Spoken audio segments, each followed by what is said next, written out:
Bem-vindos, eu sou João Henrique Faria, estrategista político, já fiz mais de 100 campanhas e nós estamos aqui com a Alcateia Cast, que é um programa que vai trazer para você essas nossas experiências da Alcateia Política e mais de uma série de convidados que virão aqui para conversar conosco e que vocês vão poder acompanhar e curtir. Olá, eu sou Nilson Hashizumi, profissional de marketing, estrategista, e vamos aqui acompanhar, junto com os nossos convidados, trazer uma série de informações, novidades do mundo do marketing político, bons e maus casos de eleições e mandatos, onde a gente vai ter a oportunidade, então, de trazer o melhor para que possam se desenvolver os nossos ouvintes. Porque nem sempre tudo dá certo, né, Nilson? Nem sempre. Então a gente tem que saber que há coisas boas e coisas ruins que acontecem dentro de uma campanha política. E aqui, está aqui a cadeirinha, ó. É aqui que os nossos convidados vão sentar e vão conversar conosco, batendo papo que vai formar, informar, trazer muita novidade para você que gosta do mundo do marketing político. Alcateia Cast. E vocês vão conhecer hoje os membros da Alcateia Política espalhados por todo o Brasil. Do Espírito Santo, Cílio Neto. Fala João, fala Nilson, Cílio aqui diretamente do Palácio Anchieta, aqui no Espírito Santo. Passando aqui para desejar muito sucesso no novo programa, o Alcateia Cast. Vai ter muita conversa boa, muito assunto sobre marketing político. E aqui no Espírito Santo tem muita coisa boa para ser falada também. Beleza? Conte comigo, tamo junto. Do Mato Grosso do Sul, Edson Panes. Oi João, oi Nilson. E aí galera, se conectaram no Link TV Digital. É um prazer muito grande estar aqui com vocês, dando o pontapé inicial do lançamento desse novo projeto do Alcateia Política, que é o Alcateia Cast. Um espaço dedicado à discussão da política, dedicado à discussão ao marketing político e dedicado à discussão das eleições que se aproximam. É com muita alegria que eu estou aqui dividindo esse espaço com todos vocês. Do Rio Grande do Sul, Michel Lenz. Olá Nilson, olá João e a todos vocês que acompanham o Alcateia Cast. Aqui é o Michel Lenz, da cidade de 3 de Maio, no interior do Rio Grande do Sul. E é um prazer estar aqui com vocês hoje como um cofundador da Alcateia Política. Esse coletivo de estrategistas com diferentes formas de pensamento, percepções, experiências e habilidades que se reuniu para auxiliar políticos e líderes a construir seus projetos políticos de sucesso. Quero desejar aqui muito sucesso ao Alcateia Cast, que este seja um canal que venha a contribuir para que os políticos, governantes, suas equipes entendam a importância que tem o marketing e a comunicação na construção da democracia em nosso país. De Belo Horizonte, Gabriel Scarpellini. Fala moçada, eu sou o Gabriel Scarpellini, apaixonado por campanhas políticas e o lobo mais maluco dessa alcateia. Eu quero trazer aqui das Minas Gerais, além de muito caos e pinga boa, o que acontece na política local e regional de cada um dessas milhares de Minas Gerais espalhadas pelo estado. Estou aqui em BH desejando boas energias para o Alcateia Cast, que isso traga muito aprendizado e muito crescimento para a galera do marketing político do Brasil inteiro. Forte abraço, Nilson, parabéns pela iniciativa, Matheus, sucesso para a Liga TV. E João, para você aí, cara, você sabe que é um beijo na careca, né? Também de Minas Gerais, Marcos Ferreira. Obrigado, João. Obrigado, Nilson. Obrigado a você que está nos assistindo pela audiência desse grande projeto que é o Alcateia Cast. Estamos firmes nessa caminhada rumo às eleições de 2024. Compartilhe com os amigos, fale com todos os profissionais aí do meio político, porque aqui vai ter muito conteúdo. Eu, Marcos Ferreira, profissional da área aí do marketing político, estratégia e operações de campanha, estarei junto com essa turma no dia a dia compartilhando muita informação com vocês. Grande abraço. E quem está com a gente aqui é o Christian Jauch, está lá em Santos, em São Paulo, e vai bater um papo com a gente hoje. Christian, gostaria primeiro que você se apresentasse. Os outros 5 da Alcateia, os outros 5 membros já se apresentaram. Por favor, fala um pouquinho sobre você. Olá, João, Nilson, é uma honra participar desse primeiro programa da Alcateia Cast, né, o primeiro de muitos. Bem, apresentando rápido, eu sou o Christian Jauch, sou publicitário, já estou aí nessa caminhada aí completando 20 anos, né, com estratégia política, design e também com um diferencial aí que é a questão das eleições de OAB, né, que é uma expertise que eu, ao longo desses últimos anos aí eu consegui me especializar bem. Bem, e estou aqui, já fiz campanhas, né, já participei de campanhas na estratégia desde municipais, estaduais e federais, e estou aqui para compartilhar um pouquinho com vocês aí esse conhecimento. Bacana, Christian. E hoje você está aqui para participar com a gente nesse primeiro momento do quadro Tá Lá no Blog, que é um quadro que a gente tem sobre os artigos que os membros da Alcateia escrevem e colocam no blog da Alcateia Política. Então, a Alcateia Cast estreia hoje o Tá Lá no Blog. Tá Lá no Blog.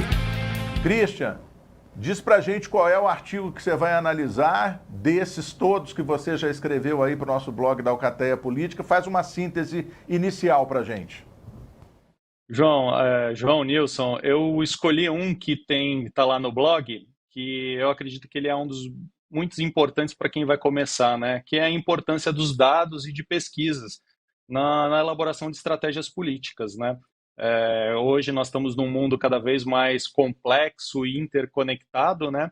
E a tecnologia tem um papel fundamental nisso. Então é preciso de uma base de informações para determinar as nossas escolhas nessas estratégias. Mesmo que para mim isso seja um fato, eu vejo muita gente pautando suas escolhas em palpites, ideias ou informações de uma bolha muito pequena ao redor, sem muita técnica, sem muitas vezes tá mais preocupado em ficar de bem com o chefe, né? E todo mundo pode ter certeza que isso não vai acabar nada bem. Então, nesse aspecto, os dados e as pesquisas se tornam ferramentas fundamentais para quem quer acertar. E aí que aquela máxima, né, contra dados não há argumentos, né? Então é esse ponto. E João, pegando esse gancho, eu levanto aqui 2 pontos fundamentais, né? E a primeira grande questão desse assunto é a primazia dos dados, né? A qualidade desses dados. Né?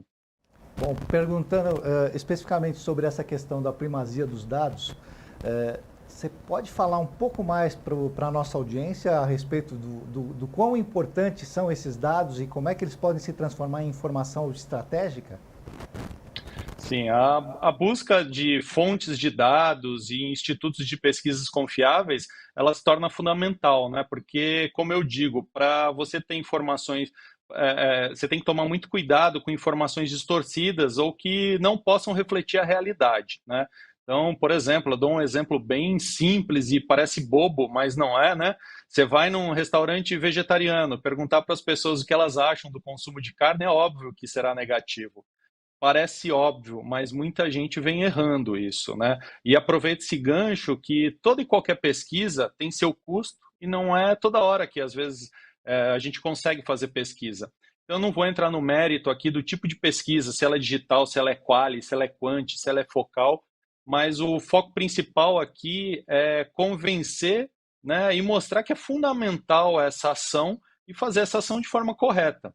Então, na minha opinião, é muito mais importante ter uma pesquisa que possa refletir o sentimento de um nicho e que valide uma hipótese do que uma pesquisa e essa pesquisa mostre, né, o que tem de melhor ali, o que mostra o sentimento das pessoas, do que uma pesquisa que vai mostrar se eu sou melhor do que o outro, do que o vizinho, né? Aquelas pesquisas que às vezes são chamadas de corrida de cavalo, né? A pesquisa de sentimento, você consegue dados importantes para pautar suas ações e construir reputação de maneira sólida. Já a outra é muito volátil, né? Basta um fato diferente no próximo dia que para esse resultado mudar. Né? Basta uma ação diferente, uma fake news, um ato, né, que muda completamente. Né? Aí onde vem a segunda questão, né, que é o desafio da interpretação desses dados.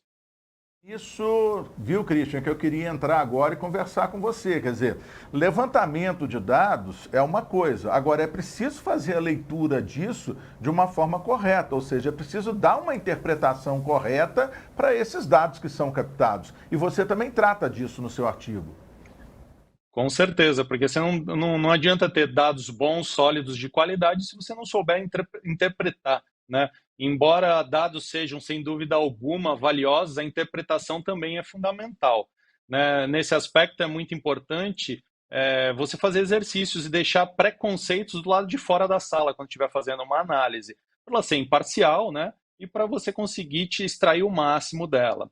E, na maioria das vezes, o ideal é que tenham profissionais e consultores para analisar esses dados, fora da bolha, para a gente não ter aquelas opiniões enviesadas. Né? Eu não sei se vocês já escutaram, né? Muita gente já escutou aquela frase, tem o 10º homem na sua equipe, né? Que ele serve para discordar da unanimidade, para você refletir e ver se realmente a sua visão não está distorcida. Né? Essa é uma frase ali que ela não vem só do marketing político, mas já tem num filme, né, de 2013 do Brad Pitt, do Guerra Mundial Z, onde você tem o 10º homem para discordar e fazer você refletir. Essa discordância geralmente é fundamental, esse ponto diferente na curva, né? Para que possa gerar uma discussão e, de fato, não ter aquela visão única a respeito dos dados, né? Exatamente. Né? Em síntese, esses dois são os dois grandes pontos, ter dados de qualidade e uma análise, né, sem viés, né, para você ter a possibilidade de construir uma estratégia de comunicação política e eficaz. Né? E aí tem aquela máxima que eu comentei agora há pouco, contra dados não há argumentos, mas ela só é verdadeira com uma condição, se a análise estiver baseada em uma abordagem imparcial, cuidadosa, né, feita por um profissional qualificado, né? E não adianta nada eu te dar bons ingredientes para preparar uma deliciosa receita se você não sabe ler corretamente aquela receita. Com certeza vai ser um fiasco, né?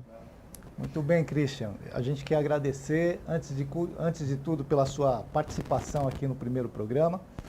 Está lá no blog e, com certeza, a nossa audiência vai ter a possibilidade de consultar todos os artigos que a Alcatea regularmente publica através desse blog. E aí a gente convida você, viu, Christian, a continuar aí com a gente, porque daqui a pouquinho tem um papo com o nosso querido Marcelo Vitorino no quadro Marqueteiro Não. Daqui a pouco o Marcelo chega e vai estar conversando com a gente logo em seguida aqui. Um abraço, Christian. Um abraço, até mais. Nilson, João. Alcatea Cast.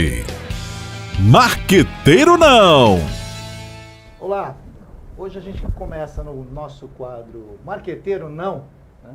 Nós estamos trazendo então aquele que é a nossa maior referência hoje no marketing político, um dos papas do marketing político do Brasil, um pioneiro na área do digital, mas importante dizer, não só o digital, mas também no presencial, para vocês, Marcelo Vitorino.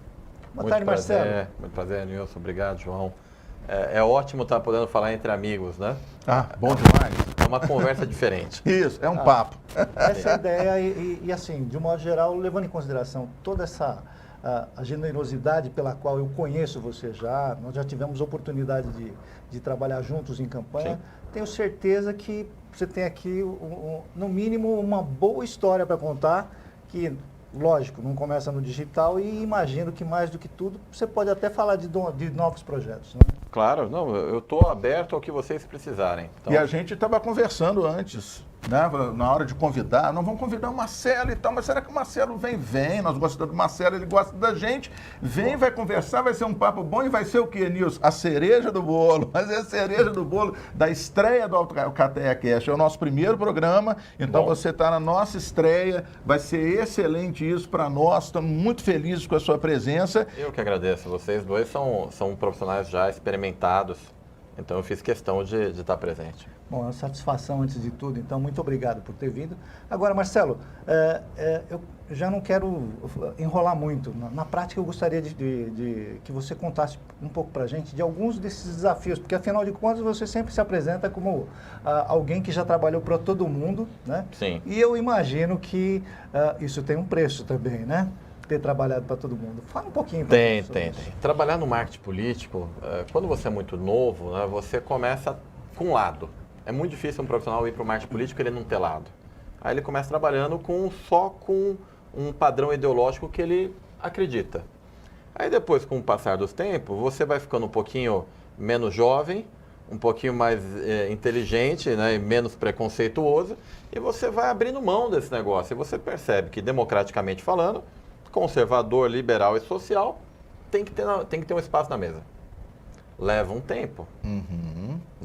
Eu acho que o profissional de comunicação política ele começa a ficar bom Aí quando realmente o cabelo começa a branquear, aí ele começa, não, então tá, eu não sou mais tão militante e passa a ser profissional. Quando você só trabalha com quem você gosta, você não é profissional. Tem uma base que nós da Alcatel discutimos muito, que é o seguinte, dentro dessa linha que você acabou de apresentar e que a gente já conversou sobre ela em outras vezes, no curso de pós-graduação e em outros momentos, mas tem uma coisa que é fundamental e que aí não dá para abrir mão. O respeito à democracia e ao Estado democrático de direito. Aí tem um corte, pode ver que você vai amadurecendo e vai vendo que as vertentes têm lugar à mesa, mas o extremo não. E a extrema-direita, extrema-esquerda, isso não cabe dentro de vamos dizer assim, dentro de um universo civilizado. O que é extremo não vem para uma mesa. O que está acontecendo na Argentina é um caso... Eles passaram ali de um processo social-democrata mais à esquerda, aí namoraram com o Macri, o namoro não foi bem, eles resolveram voltar ao peronismo, e o peronismo foi pior, e aí agora eles estão falando, bom, se o liberal não foi bom, o peronismo foi pior, vamos explodir o país e vamos botar esse doido do Javier Milei. Quer dizer que se tudo deu errado, vamos destruir e começar de novo? Tá, Marcelo, mas você está tocando num ponto que eu acho que vale a pena a gente explorar. Na Argentina está tendo essa movimentação, a gente viveu o governo Jair Bolsonaro. Sim, 2018 aqui foi assim também.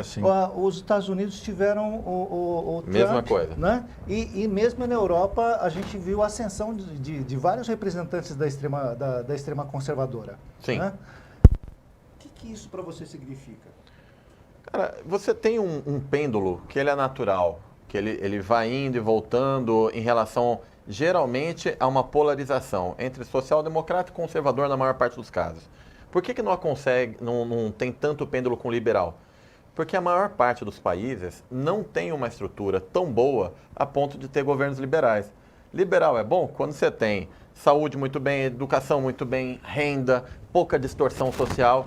Aí para que você precisa de um Estado grande? Quando o social não está no discurso, ele está na prática. Exato. Então, assim, você pode ter uma política mais liberal num país de primeiro mundo, vamos dizer assim. Então, o que acontece? A gente fica nesse pêndulo. A gente trabalha um pouco da parte assistencialista e volta para os valores morais. Aí tem crise, conservadorismo. Vai bem, volta para o social. Então, isso é meio que natural. O que vem acontecendo, principalmente depois da internet, a internet trouxe coisas maravilhosas e eu sou um adepto delas. Mas depois da internet a gente passou a ter uma cultura de espetáculo muito grande. Essa é uma realidade. O ser humano ele é hedonista, ele gosta de ser visto, ele gosta de ser curtido, de ser compartilhado. E aí ele entra num negócio que mesmo ele sem ser o primeiro da turma, ele é tudo isso. Então, o que vem acontecendo? Não é que a extrema-direita tem ganhado força. É que antigamente as pessoas que tinham um pensamento extremado se sentiam à margem. Elas não tinham espaço no macro, porque o macro era dominado pelo discurso. E tudo bem.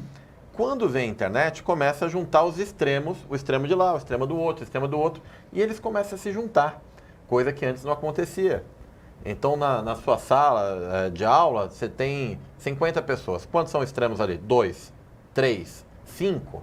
10% da tua sala é extremo? Pois é, então na sua sala ele ficava constrangido. Porque ele tinha 90% contra. Agora, juntou esses 10 aqui com 10 da sala do lado, com 10 da sala do outro, na internet começou a fazer número, e aí você tem, claro, uma exposição maior. Porque a parte que estava encolhida, quando vê a oportunidade de se colocar, ela se coloca com muita força e fome. E a parte que já estava falando não tem mais a mesma fome, né? Que a gente fala a eleição, por exemplo, eleição de sucessor, ela é terrível. Porque todo mundo que vem de 8 anos de administração pública, né, vai ter agora a prefeitura. Sim. Qual que é a eleição mais perigosa que tem na prefeitura? A de sucessão. Tem um grupo político que está há 8 anos no poder. E agora vai trocar o chefe dele. Enquanto esses caras estão 8 anos no poder, tem um outro grupo 8 anos fora. Quem tem mais vontade de vencer? É quem está fora. E esse que ficou 8 anos no poder, ele passou por um segundo teste, Sim. Para continuar, para ficar mais 4 anos. Está contemplado. E quase sempre, aí eu queria que você falasse sobre isso, existe aquele tal do político eucalipto, Marcelo, ele não deixa nascer nada em volta, ou seja, a única liderança é ele, eu sou o prefeito, a liderança sou eu, ninguém no meu grupo eu deixo crescer. Você tem isso muito, você tem alguns políticos que eu considero meio Luís XVI, né, o Rei Sol. Então, eles têm essa característica de ser o Rei Sol e tal, isso não costuma acabar bem, né? A história da Revolução Francesa mostra que talvez não seja uma boa você ser o único cara que manda em tudo. Isso acontece com frequência, mas acontece, eu acho que antes disso, dentro dos próprios partidos. Tá. Então a gente começa nos partidos políticos a não ter renovação. No partido, não se deixa a liderança crescer. Aí ele já cresce ali se acotovelando. Uma cadeia de comando engessada. Então ele sai de uma juventude partidária, com muita sorte, ele consegue ser içado para participar de uma mesa, e aí com muita sorte, muito jogo, ele vira um candidato e vira o político em mandato. O que ele aprendeu a fazer a vida toda? A não dividir espaço. E como é que você vê que isso se reflete em termos de comunicação política, no sentido principalmente da disputa, na direção do eleitor? Olha, a sorte para esses camaradas que deixam para a última hora, entre aspas, é que hoje você tem internet. Antigamente, quando você não tinha internet, todo o período eleitoral era concentrado em 48 dias, era muito difícil você eleger esse poste, mas muito difícil. Então, quando você tem pré-campanha, quando vem a pré-campanha, esse jogo muda um pouco. Porque a gente tem tempo de construir e a pessoa não precisa mais ser um poste. Então agora dá. Nós estamos os candidatos à sucessão do ano que vem têm que começar a ser apresentados agora para a população. Para chegar em março, já conheço esse cara.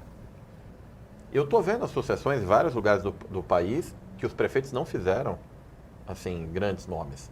Nós vamos conversar no próximo programa com o Gabriel Scarpellini em Belo Horizonte. Sim, conhece. A pesquisa Datatempo recente deu que 72,8% não conhecem o prefeito, que era o vice que substituiu o Calil. Curitiba é o Greca, é o atual prefeito. Quem que vai ser o sucessor? Ele concentrou toda a comunicação nele. Aí, Rio Verde, em Goiás, tem um prefeito muito popular. Quem que vai ser o próximo?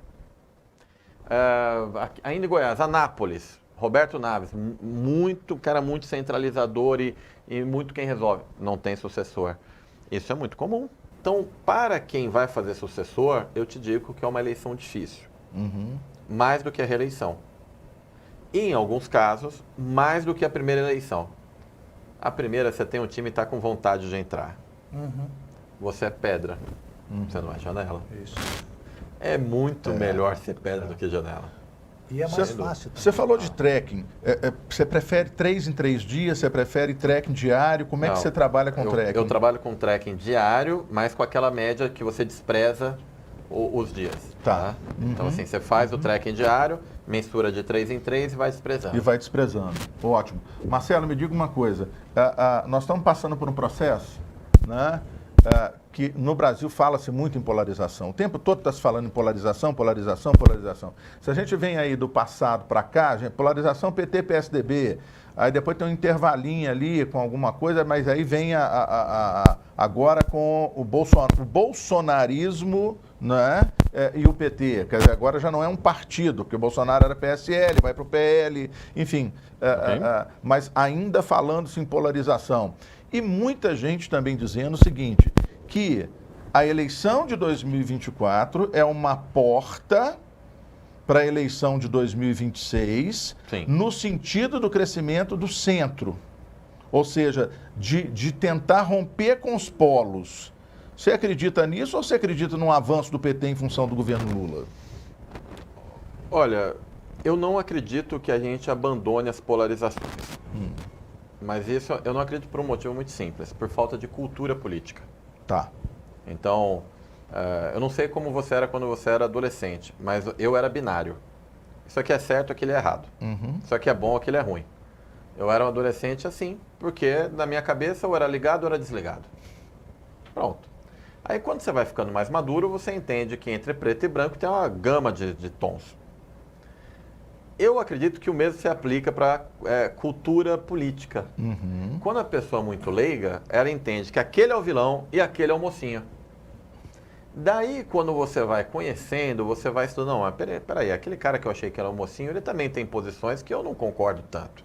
E aquele que eu achei que era o vilão também não é tão ruim assim. Mas isso só acontece com cultura. Né? A chave para você combater preconceito é conhecimento. Então, você vai falar com uma pessoa que não conhece política, que ela não estuda o que acontece por trás. Ela olha e ela só pensa, aquele é o vilão e aquele é o mocinho. Então fica uma discussão dicotômica. Por isso que a polarização não muda. Entendeu? Não é culpa da política. Uhum. É culpa da ignorância de não conhecer de fato a política a fundo. E aí você não vê nuance. Ah, esse político presta, o outro não presta. E a gente sabe que não é assim. Uhum. Pô, Vitória, você está achando então que as pessoas não têm maturidade política? Não, eu estou afirmando. Uhum. Não estou achando, estou afirmando. Uhum. Eu faço quali e eu vejo isso. É assustador os grupos de quali CD. Assustador. Eles não sabem a diferença de deputado para prefeito. Eles acham que o deputado tem que fazer as coisas do prefeito, o prefeito faz o deputado. Eles não veem a política como a gente vê, que ela é tão complexa e vasta. Não. Uhum. Esses caras não fazem o que eu preciso. Ou esse cara faz o que eu preciso.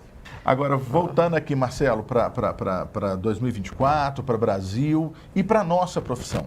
Ok? Tá? Como é que você está vendo o universo para o profissional de marketing político, pensando nas eleições do ano que vem e pensando que se essa oposição, já que ano passado na última eleição, 2020, foram 63% de reeleições, ou seja, nós temos muito mais candidato de oposição, mas com uma chance muito menor, se a gente seguir os padrões das últimas 5, 6 eleições para prefeitos. O que fazer agora? O que fazer para botar na cabeça dessa turma, principalmente que é de oposição, que tem que ter pré-campanha, que tem que formar reputação, que tem que desenvolver um trabalho sério? É que a gente ainda tem que contextualizar, né? Porque a eleição de 2020 foi completamente atípica. Uhum. Então, assim, 2020 zerou o jogo. A gente vinha com processos eleitorais, 12, 16, estou falando só de eleição municipal, que vinham tendo uma lógica eleitoral. De 16 para 20, a gente já tem algumas mudanças importantes. Por exemplo, impulsionamento de conteúdo. Entra em 17. Não tinha até 16. Rede social era só orgânica. Sim, Uhum. Aí vem dependia da boa vontade da militância. pré-campanha. Começa ali em 18. Ou seja, impulsionamento de conteúdo e pré-campanha só teve uma vez, que foi em 2020. E aí tem outras coisas também. Cláusulas de barreira. Aham. Mudaram de lá para cá. Então você tem uns elementos novos nesse jogo. Até 16 a coisa tinha um ritmo. Então a gente estava caminhando aí nos 30 por hora. Quando vem 2020, a regra do jogo já é outra. A campanha tem que ser mais pegada e tal. Só que vem a pandemia. Então a pandemia faz com que a campanha não tenha a velocidade ainda que ela deveria ter, com a regra nova. Então é importante lembrar que sem a parte da proporcionalidade na escolha dos vereadores também muda muito. Não tem mais aquela divisão que tinha antes. Uhum. Então hoje a chapa precisa ter uma boa chapa de vereador, senão não tem vereador. A não ser para aqueles que fizeram federação e aí estão num outro imbróglio também. É outro problema. Uhum. O que vai acontecer? Provavelmente 24. Nós tínhamos uma eleição em 2016 que o país estava se recuperando de uma crise econômica. A gente sempre tem que contextualizar as coisas para ir para frente, né? Sim. A Dilma deixou o Brasil com 2 PIBs negativos. Isso nunca tinha acontecido na nossa história. Nunca. É o primeiro presidente a fazer 2 PIBs negativos, contando suas gestões. A gente teve PIB pequeno ou negativo no Brasil em 63, aí veio o golpe de 64. Nós tivemos em 83 e, coincidentemente, tivemos as diretas. Uhum. Você vê como a gente é ligado à economia. Nós tivemos em 91 e tivemos o impeachment do Collor. Voltamos a ter fracassos econômicos com Dilma em 15 e 17 ou 14 e 16. Eu não vou lembrar exatamente. Mas foi mais ou menos assim. Ou seja, você vê como a gente é sensível à economia. Uhum. A economia vai mal, você troca o político. Bolsonaro teve um PIB negativo, mas ele foi mascarado pela pandemia. E aí, ninguém vai culpá-lo. Então, 16, estávamos em meio a uma crise econômica. A campanha estava indo para um lugar, escolhas conservadoras. Vem 20, aí, pô, não 20, veio a pandemia. Então, a taxa de reeleição não é real. A taxa de reeleição é de 45, 46, mas diante de uma pandemia, você teve 50% a mais de reeleição. E é normal. Você teve uma campanha com menos tempo, você teve uma campanha em que as pessoas não sabiam se elas estariam vivas ou não. Gente, com menos rua. Com menos rua, a gente fechava a porta para candidato. Foi isso que aconteceu. E aí você aumenta a força de quem está no mandato. Bom, corta agora para 24. Não tem pandemia, você precisa da velocidade por causa das regras eleitorais, você tem impulsionamento e tem pré-campanha. Então, assim, o jogo tá claríssimo. Não joga quem é burro e não percebe que está na frente dele. Olha, você tem que usar a pré-campanha. Por quê? Porque a regra é essa. Então, se você não usar, o outro vai usar. Candidato agora, bicho, que não usar a pista toda, não vai chegar no final. Se tivesse que eleger, Marcelo, 3 coisas que um candidato a prefeito no ano que vem tem que fazer e 3 coisas que ele não pode fazer de jeito nenhum, o que você diria? Vamos limitar a 3. 3 de lá e 3 de cá. Tá, primeiro o que ele deve fazer. Eu acho terapia. Vocês vão falar, você ri. Eu sabia que vocês iam rir, mas... Porque para ser candidato tem que ser doido. Não, cara, porque é o seguinte, isso daí... Não, eu sei que é engraçado, mas ao mesmo tempo é trágico. Quando vocês estão cuidando de times de campanha, eu imagino que vocês devam ter a mesma dificuldade que eu de encontrar pessoas com equilíbrio emocional para estar numa campanha eleitoral.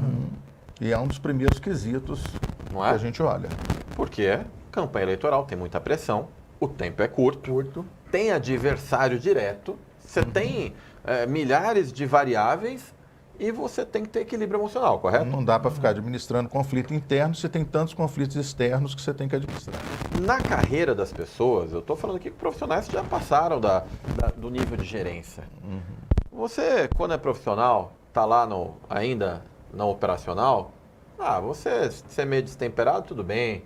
Você passar a noite na canjibrina, tudo bem. Aí você vira coordenador, já diminui. Para você virar diretor, você não vira diretor sem equilíbrio emocional. Para você virar chefe mesmo, presidente ou algo assim, você não faz isso sem equilíbrio emocional. Você pode ter o talento que você quiser. Sem equilíbrio você não vai. É verdade. Pode reparar. É verdade. Aí, quando a gente fala com um candidato, ele se preparou emocionalmente para disputar uma campanha? A maioria não. E aí ele começa a trazer problemas da vida dele, da história que ele já devia ter olhado, os problemas dele de infância, de problema dele com o pai, com mãe, com o irmão, com coisas que falaram para ele na adolescência. E ele começa a transportar isso para um ambiente de campanha que já é um ambiente complicado e hostil. Então, bicho, você vai fazer uma campanha eleitoral, primeira coisa, vai tratar a tua cabeça. Bacana. Sabe? Porque... Então tá no topo. É a cabeça do candidato que faz a energia da equipe. Cara, eu estava na campanha do Alckmin em 2018. O Alckmin de 2018 é completamente diferente do Alckmin de hoje. 2018 era um Alckmin magoado com a traição do Dória. Era um Alckmin muito sentido ainda com a perda recente do filho. E a gente tem que entender isso daí. Claro. Mas tudo tinha a ver com aquilo ali. As dificuldades. Eu fui fazer a campanha do Wilder para Senado de Goiás e foi a primeira campanha da minha vida que eu tive que montar 3 times diferentes. Nunca tinha me acontecido. Montei um time, deu errado. Montei o segundo time, deu errado. Aí eu falei, opa, tem coisa aí. Liguei pro Wilder, vem cá. Você tá certo que você vai ser candidato? Ou você tem dúvida ainda? Não, a gente tem que ver e talvez... Opa! Cheguei no que está acontecendo. O coração do candidato não estava onde ele devia estar. Quando ele firmou que ele ia ser o candidato, eu consegui montar o time. Passou confiança. Entendeu? São coisas assim, mas tem relação? Não sei explicar porquê, mas tem. A cabeça do candidato manda na equipe. Tá. Então, o primeiro lugar é isso. Segundo lugar... se afastar de todo mundo que diz amém para você. Cordão dos puxa-sacos. O cara só diz sim para você, manda pro teu adversário. Dá esse presente de Deus para ele. Porque é um problema. Quanto mais poder você tem, mais gente para dizer sim você tem. É verdade. E pouca gente para te falar o que você precisa ouvir. E aí você começa a ficar em dúvida. E isso gera todo um conflito, inclusive de posicionamento.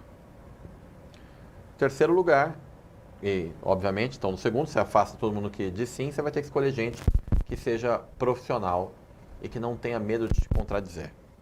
Pronto, então você preparou o ambiente. Primeiro a cabeça, depois a equipe. E o terceiro lugar, eu considero que você deve fazer pesquisa. Não ser professor de Deus, não achar que é cheiro, sabe? Não, eu tenho uma intuição, porque o dedão do meu pé esquerdo, quando ele dói, eu acho que eu tenho que falar sobre saúde. O pessoal está dizendo que lá no distrito está ótimo para mim. Então. E aí, quando você não trabalha com pesquisa, primeiro que você não entende o que é o mundo lá fora. Você está acostumado, política assim, está acostumado a ver numa bolha. E as pessoas dizem para ele o que ele quer ouvir e ele adora isso. Se ele não gostasse, não tinha tanto baba-ovo junto. Então ele gosta. Ele gosta pra caramba. É verdade. Tanto é que eu não faço muita amizade quando eu faço campanha, não. Tô nessa linha também, rapaz. Eu não tenho feito acho muito. Que o Nilson é mais... O Nilson é mais diplomático. É mais diplomático. A gente não faz muita amizade em campanha. Eu faço até amizade depois da campanha do candidato. Durante... Eu publiquei um videocase da campanha do Marcos Rocha. Sim, eu vi. E lá ele falou, não, Vitorino é duro. E o cara tem que vencer. Depois que ele vencer, aí a raiva dele passa, entendeu? Bom, então o terceiro lugar é você ficar de olho realmente no que está acontecendo, fazer a pesquisa direitinho, contratar uma equipe séria de pesquisa, não contrate qualquer um, faz qualitativa. O pessoal gosta muito de quant. Eu acho legal o quant. Mas quant é corrida de cavalo. Né? Quem está na frente? Isso. Só mede momento e acabou. Quali é o negócio mais sério. Então, esses são eu acho que as três coisas principais do candidato. Entre eles eu falei o que ele não pode fazer. Isso. Meio que eu acabei falando os dois juntos. Você foi dando o contraditório do positivo e do negativo. Eu já vi boas campanhas terminarem muito mal e vi campanhas ridículas vencerem. Então, quando você vai avaliar, você vê que tem muito dessas três pautas. O próprio candidato, o que está no entorno dele e a percepção que se tem do cenário. Vou te dizer que isso formata o jogo. Marcelo, tá lendo o quê? Rapaz, nesse momento eu tô lendo o relatório de carne. Tá difícil fugir, né? Não, tá muito complicado. Eu não tô conseguindo ler outras coisas. Estou com uma dificuldade enorme, porque eu não sei se isso está acontecendo com todos os profissionais, mas eu estou sendo muito demandado agora para falar se o cara vai ou não vai. Então os partidos vêm me contratando, às vezes não é nem partido, às vezes até pessoas próximas ao candidato me contratam para checar se o cara tem chance ou não. Então o que eu mais estou lendo agora, vou te falar, Relatório de pesquisa. Análise pra caramba, porque a gente faz um trabalho de diagnóstico muito grande. Sim. Então, vou ver se o Nilson tem chance. Cara, são 3, 4 semanas de coleta de dados. Presença virtual. Tudo, adversários, tudo. Aí vem essa maçaroca de informação para mim e eu tenho que traduzir e dizer sim, não e talvez. E para onde a gente vai. Então isso me toma muito tempo. Então eu pego um avião, às vezes eu até, me perdoe se eu fui mal, se eu fui indelicado com alguém que não falei com a pessoa. Cara, eu tô no avião, eu tô lendo relatório, todo lugar. Eu não tenho tido muito tempo para mim, inclusive. Aquilo que sai da sua pauta, de modo geral, acaba tendo um impacto bastante grande no mercado profissional. Quando nós fizemos o Masterclass, surgiram outros Masterclass. Fizemos imersão. Aí agora imersão total, imersão isso, imersão aquilo. E eu só faço 2 eventos dele. Imersão pré-campanha aconteceu, foi muito bem, não tenho o que falar.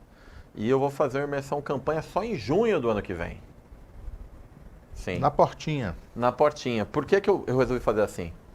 Porque ele só vai tratar da eleição. Então são 4 dias que eu trato do período eleitoral. Tudo que é pré-campanha eu já falei antes. E agora aí, é operação, agora é outra história. Uhum. Então não adianta eu fazer, tipo, em março. Não adianta fazer abril, tem que fazer em junho. Que aí já acabou a pré-campanha, agora Exatamente. é o último tiro. É isso aí. Uhum. E aí você vai olhar para a campanha dia a dia da campanha. Uhum. Bom demais, Por Marcelo. isso que eu estou fazendo essas distinções. Marcelo, agradecer demais, rapaz, você ter vindo Acabou aqui já? conversar com a gente. Já posso Passou rápido, tem mais de uma hora que a gente está conversando. Faz um tempão, mas eu Né? queria ainda botar mais uma. Você quer mais uma? Então faz a ultiminha aí para a gente Faça, não tem poder problema. fazer o Marcelo falar aquela história que ele tem que falar. certo. Marqueteiro não, ele vai ter que terminar aqui falando isso.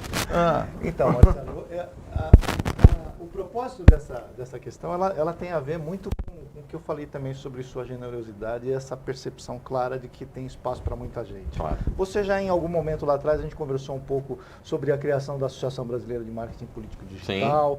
Você já teve alguns projetos de educação, inclusive o próprio MBA aqui no IDP, do qual eu fui aluno, não é? Além dos cursos que a Academia Vitorino Mendonça tem colocado. O que mais que você está pensando para frente? O que mais você está pensando em termos de formar mais gente? O cara quer te botar matar, mais rapaz. gente, mais gente de ajudar essa quantidade gigante de candidatos que tem no Brasil Estou agora. pensando em Paris, em Cancún, Pensando em me aposentar, em novembro do ano que vem. É o seguinte, eu tô com 44, eu tô na política há 25. Eu tô dando, assim, quando eu comecei a dar aula de marketing político, era uma área muito patinho feio. A SPM, por exemplo, que eu comecei a dar aula lá primeiro, ela só me permitiu dar uma turma de marketing político depois que eu fiz uma turma de marketing digital. Aí eu lotei uma de marketing digital e ele me autorizou a dar uma de marketing político. Foi desse jeito. Porque eles acreditavam que não ia ter gente. Aí lotou. Aí fiz outra, lotou. Fiz outra, lotou. Aí fiz Masterclass, lotou. Aí eu fui fazer MBA. Lotou também. Uma turma de MBA média tem 30 alunos. A sua turma tinha 80. A segunda turma tinha 100. Tem 100. E você vê, a gente lançou o curso para vereador, que é a base da pirâmide. Foram 13 mil alunos em 2020. É puxado. Então, a gente fez produto para o profissional no Guia do Marketing Político, no Imersão. Fez produto para quem já é experiente no MBA e o Imersão. Fez produto para a base da pirâmide, mas eu ainda não estou satisfeito. Então o Nilson tem razão. O Nilson é sacana, entendeu? Eu sei onde ele quer chegar. E assim, tem uma coisa que a gente está começando a desenhar, que é agora uma faculdade específica de política. Muito bom. Claro que, assim que eu falar, vai ter 5 que quer fazer também. Eu falo, aonde eu sento, os caras querem sentar junto. Se uma hora eu sentar errado, eles estão ferrados. A gente vai lançar isso daqui a algum tempo, nós estamos em processo de montagem. Aí, oportunamente, eu vou dar mais detalhes, Sim. inclusive... Voltaremos a conversar. Voltaremos a conversar, porque vocês vão ficar muito surpresos da união de forças que eu fiz para montar essa universidade, mas é um nome muito grande na política. Sim. Então, é um profissional do marketing e um político. E a gente resolveu fazer esse negócio para realmente ofertar esse tipo de conhecimento para a base. Eu acho que isso pode mudar muito as coisas. Na campanha, não só nas campanhas faltam profissionais, como também em todas as instituições. Você tem sindicatos, órgãos do legislativo, órgãos do judiciário, você tem os partidos municipais, estaduais, mais o nacional, mais todo mundo que é nomeado para trabalhar. Olha o tamanho desse mercado. O ecossistema é gigante, né? Aí você vê que eu vou para um MBA, eu passo tudo mesmo, não tem problema nenhum. Eu vou para uma imersão, eu passo toda a minha metodologia. Porque o que vai acontecer é o seguinte, eu vou fazer no máximo, gente, mais 3 ou 4 processos eleitorais. E acabou para mim. E aí? Dá para fazer tudo isso e sair de cena feliz? Dá, lógico que dá. Mas eu vou ficar muito mais feliz se eu tiver deixado preparado uma geração que vai para frente com isso, né? Isso é mais gratificante do que qualquer outra coisa. Só que se eu deixar para pegar o cara da pós e não pegar ele na graduação, eu estou cometendo um erro. Então a graduação agora vai ser o caminho. já para pegar ali no início, vamos desmistificar esse negócio que marketing político, patinho feio, que a administração pública não é o melhor caminho. Não, gente. Tá cheio de gente aí querendo entrar. É verdade. E tem mercado. Que bom. Não, eu não disputo mercado. Eu não vou atrás de cliente. Sim. Não vou. Eu não me lembro. Ontem eu estava conversando com um cara que vai ser candidato a prefeito de uma capital e tá pensando em me contratar e tal. Falou, Vitorino, já vieram 3 marqueteiros atrás de mim. Eu falei, é sério? Ele falou, é. Eu não me lembro, na minha carreira, o dia que eu fui atrás de um cliente. Sempre foi um indicando. E você sabe por quê? Porque vão olhar para aquela câmera lá e vão falar, marqueteiro não! Obrigado demais, Marcelo. Obrigado. Obrigado, viu? Espero que tenha servido. Bom demais. Não. Alcateia Cast. Chegamos ao final dessa jornada. Eu quero agradecer a cada um dos convidados que esteve aqui, compartilhou conhecimento. Quero agradecer você também que está nos acompanhando e que volte para as próximas edições. Contamos com a sua presença assistindo os programas da Ligue TV e os programas da Alcateia Cash. Vamos juntos!